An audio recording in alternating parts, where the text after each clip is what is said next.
So in the end, the Battle of Verdun, which wasn't really a battle, it was more of a an ongoing siege in some ways from both sides, sieging each other almost. Uh, in the end, both the German Empire and the French Republic lost about 150,000 soldiers. I think the French lost slightly more and the Germans slightly less than 150,000 dead and something like 350,000 casualties, meaning wounded plus dead. Uh, the Germans could not afford those kinds of losses. Again, the Germans were always the one kind of more on the defensive with less resources in terms of manpower and all the material because of the blockade that Britain had put up against Germany. So Germany was always fighting against the clock, and this was a clock they could not afford to just let tick on. But they did. In December of 1916, some final offensives finally expelled the Germans from most of those forts, and the front line pulled back to pretty much where it had been before.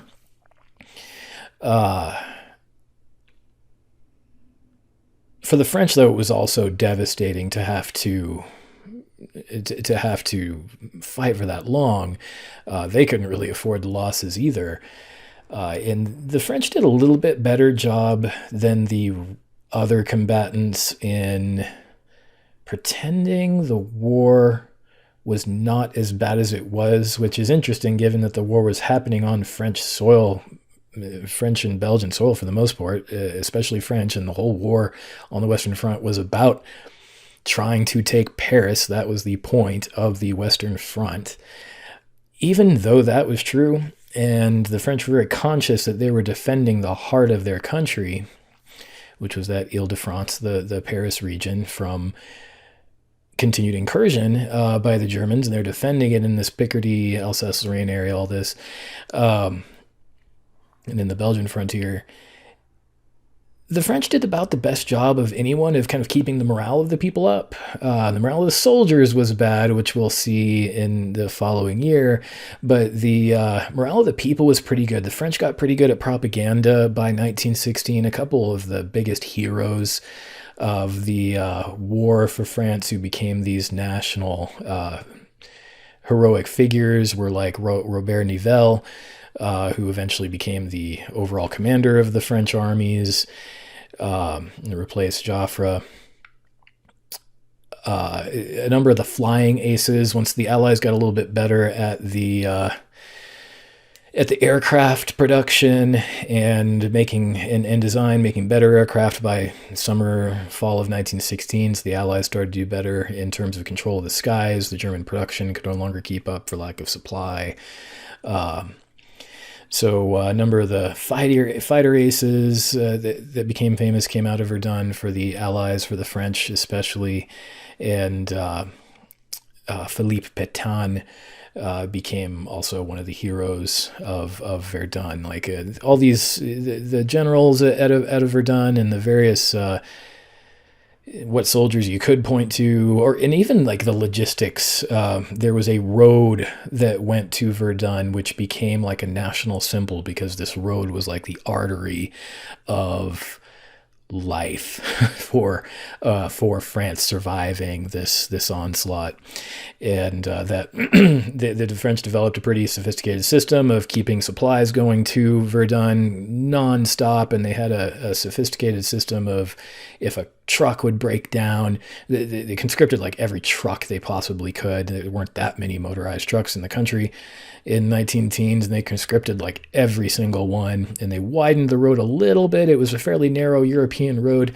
widened it a little bit, and set up this pretty adept system at when a truck would break down, you move it to the side, the others would keep going, and just constant in and out supplies, material, food, whatever you need for the soldiers, and then wounded soldiers coming back, fresh soldiers coming in to replace old.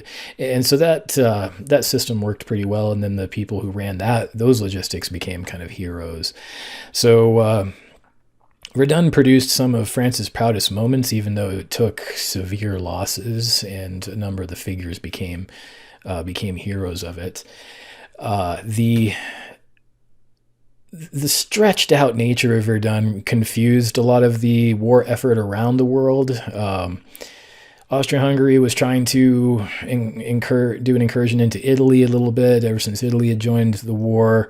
That ended up being a disaster. In the Eastern campaign, the Germans had pushed the prior year, had pushed the Russians out of Poland. The Russians were trying to come back in an effort to further, to their credit, the Russians were probably the best of the allies in terms of responding to their various requests for help. When France asked Russia for help, Russia would engage an offensive, and so they engaged one called the Brusilov offensive to try to take pressure off of Verdun and distract Germany. That was actually one of the Tsar's weaknesses, in that he considered his duty to his or at least the Tsar's opponents said that the Tsar considers his duty to his, on paper, allies, these foreign interests, greater than his duty to his own people, which is one thing that helped bring down the Russian Empire. In any case, Verdun kind of metastasized, and so that scrambled the war effort, and so there had been a plan to combine the various allied forces, French, British, whatever else they could accumulate. Increasingly by 1916-17, you started to see more and more troops come in from the various empire or imperial holdings. One of the videos talks about that, an African named Conde Camara who wrote about it. The British had hoped to engage a combined offensive at the Somme River, further north on the frontier. So Verdun's down here. Here's the Somme here in the French-Belgian frontier, Picardy. And the hope was this would be the thing that would push the Germans back and get them out of France, and then get them back across Belgium, push them back into Germany. And they would do this through combined effort. France so stuck at Verdun it couldn't it couldn't help. Italy was trying to fight off Austria-Hungary at what was called the offensives into the Isonzo campaign, the offensive into Italy. So they were busy, and no one else was really helping. There was increasing low American supply that was starting to help out, the British especially. So, and the British hadn't really been in any of the huge battles yet. The British Expeditionary Force up until this point had been relatively small. The British conscription had gone into place earlier in the year, and that had increased the size of the British Army in Europe quite large. And so the British thought, well, I guess we can try to take this effort ourselves. And so Sir Douglas Haig, he put together a plan which basically was kind of like the Verdun plan. We're going to bleed them out. But his plan was to just overload with artillery the front lines. And his thinking was, we will use so much artillery, it will be a blanket of gunfire that no one can survive. I think he had a quote that said something about how not even a rat will survive, which the rats somehow, there were a bunch of rats, so they did survive, some of them at least. And the difference was there would just be more of it, more concentrated fire, a little bit more coordinated attacking. Haig, like a lot of the generals at the time, he still wasn't very respectful of the machine gun, thought that kind of morale could overcome the defensive power of the machine gun. And so, unfortunately for him, and the troops would learn this later on in the war, the British troops were pretty new, and he organized them in such a way where he thought they would feed off of each other's energy. He thought they needed to be placed close together in order to support each other in the advance after the barrage was over. Barrage is supposed to last 5 days. To start the offensive, and then the infantry would attack. And when the barrage was over, which was quite terrible, a German soldier actually wrote in his diary, it for 5 days and 5 nights. He said, now this hell concert has lasted. One's head is like a madman's, and the tongue sticks to the roof of the mouth. Almost nothing to eat and nothing to drink, no sleep, all contact with the outer world cut off, no sign of life from anywhere. How long is this going to last? And so it was this enormous barrage, hundreds and hundreds of guns firing huge numbers of shells at all parts of the line, more so than it happened in Verdun. And they used a quarter million shells on just the morning of the infantry offensive.